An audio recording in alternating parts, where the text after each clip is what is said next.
It is important to pay attention to whom Trump has nominated as Kennedy's deputy. That person is Jim O'Neill, a technocrat and investor connected to major digital and military-industrial structures. At the time of this video's creation, his nomination had not yet been confirmed by the U.S. Senate, but there is every reason to believe that, like Kennedy, he will be approved for the position. A closer look at the background of the man nominated as Kennedy's deputy reveals that O'Neill previously served at the Department of Health and Human Services under President George Bush, where he helped advance legislation that allowed for emergency authorization of medical products without completing full clinical trials. It was precisely this measure, implemented as early as 2001, that paved the way for the mass rollout of experimental mRNA vaccines during COVID-19. O'Neill also played a role in fueling the avian flu panic between 2004 and 2006, assisting in writing speeches for the U.S. Secretary of Health, who cited the apocalyptic projections of Neil Ferguson, the same mathematician whose models predicted millions of deaths and the collapse of civilization due to COVID-19. These false mathematical calculations became the basis for lockdown policies around the world.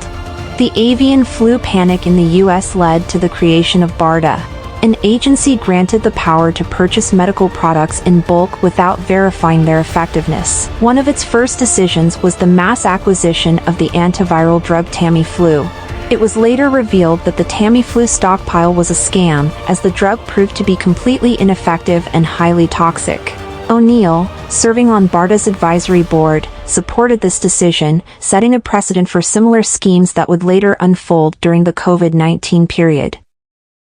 Jim O'Neill's core idea has always been to eliminate the requirement for proving the effectiveness of drugs and vaccines. He has repeatedly stated that all medical products should be released to the market without any evidence of efficacy, and that their effectiveness should be evaluated only after rollout, by experimenting on the population. This policy aligns perfectly with the interests of biotechnology companies, especially those promoting mRNA technologies. Eliminating the efficacy testing phase would give these companies free rein to flood the market with untested products and implement them in people's lives without the need for any mandatory standard. And they wouldn't even need an emergency use authorization, like during COVID-19. Here, we encounter yet another contradiction. Kennedy claims to demand full clinical trials to weed out unsafe or ineffective products, while O'Neill proposes abolishing such trials entirely, justifying it in the name of deregulation. Moreover, as Kennedy's deputy, O'Neill would oversee the U.S. Food and Drug Administration, the Centers for Disease Control and Prevention, and other key agencies. In reality, if the Senate confirms his nomination, it will be Jim O'Neill, not Kennedy, who runs the Department of Health and Human Services. Trump himself has implied that Kennedy will merely serve as a polished public face, while O'Neill will wield actual power. Jim O'Neill is also connected to Palantir Technologies. Palantir was originally developed as a digital intelligence tool and is now one of the main contractors for the CIA, NSA, Pentagon, FBI, and other U.S. security agencies. Its systems are used by Ukraine and Israel to identify strike targets and are also employed by major pharmaceutical corporations to implement digital patient surveillance tools, and to develop predictive systems based on individuals' digital footprints. Throughout the COVID-19, Palantir's systems were heavily utilized to track reported cases and manage vaccination-related data. Yet, its involvement in healthcare continued beyond that point. Today, Palantir is firmly embedded within the U.S. Department of Health and Human Services, managing its core functions, including the CDC and other agencies. One of Palantir's programs at the CDC is a system capable of declaring the next pandemic before people even show symptoms. The idea behind this concept is that instead of nationwide lockdowns, future closures will target specific cities or communities based on wastewater data and digital health monitoring. All decisions within this program are made by artificial intelligence, not by humans. If artificial intelligence determines that a particular city should be locked down, authorities will be able to impose restrictions without transparency or any possibility of appeal. Palantir emerged from the controversial Total Information Awareness Program, launched by the Pentagon and the Defense Advanced Research Projects Agency. This system was considered so dangerous in terms of mass surveillance that even mainstream media acknowledged it as a threat to Americans' constitutional rights.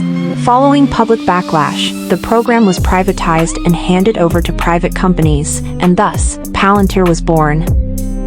Now that it's no longer a government project but a private corporation, society offers little resistance to its deep integration into critical institutions. But the core purpose of the program remains unchanged.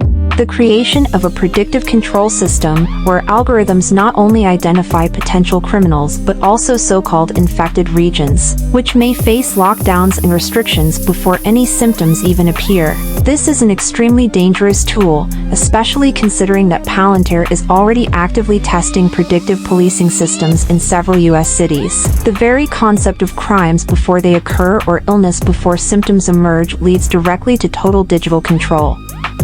And if artificial intelligence decides you are a threat, how will you prove otherwise? Now imagine what happens when someone from Palantir gains power in the Department of Health. Jim O'Neill is a close associate of Peter Thiel, the founder of Palantir. Thiel has spent years promoting O'Neill for top roles in this sector. His appointment to such a high-level position under the current Trump administration signals that the U.S. Department of Health is now in the hands of technocrats tied to Thiel and Silicon Valley, who have propelled O'Neill's career to expand the influence of Palantir and biotech corporations over the U.S. healthcare system. If Kennedy truly stands against pharmaceutical tyranny, how could he agree to work side by side with someone like Jim O'Neill? Why hasn't he spoken out against O'Neill's nomination, and why, on the contrary, has he enthusiastically supported him, even calling him the ideal partner? This is not just a rhetorical question, it reveals the central contradiction in Kennedy's actions. And it is the main question he owes his supporters an answer to. Kennedy is not naive. He has spent decades criticizing pharmaceutical corporations and the American healthcare system. He fully understands that O'Neill represents the very deregulatory agenda that will give pharma companies free rein and escalate digital surveillance. If Kennedy was truly an independent figure, he would have publicly opposed O'Neill's nomination and, if O'Neill was appointed, would have refused the position of Secretary of Health. If, instead, Kennedy agrees to work with O'Neill, it can only mean one thing. His entire fight against pharmaceutical corporations is part of a carefully orchestrated performance in which he merely plays the role of the opposition, while in reality doing nothing to stop the implementation of their agenda.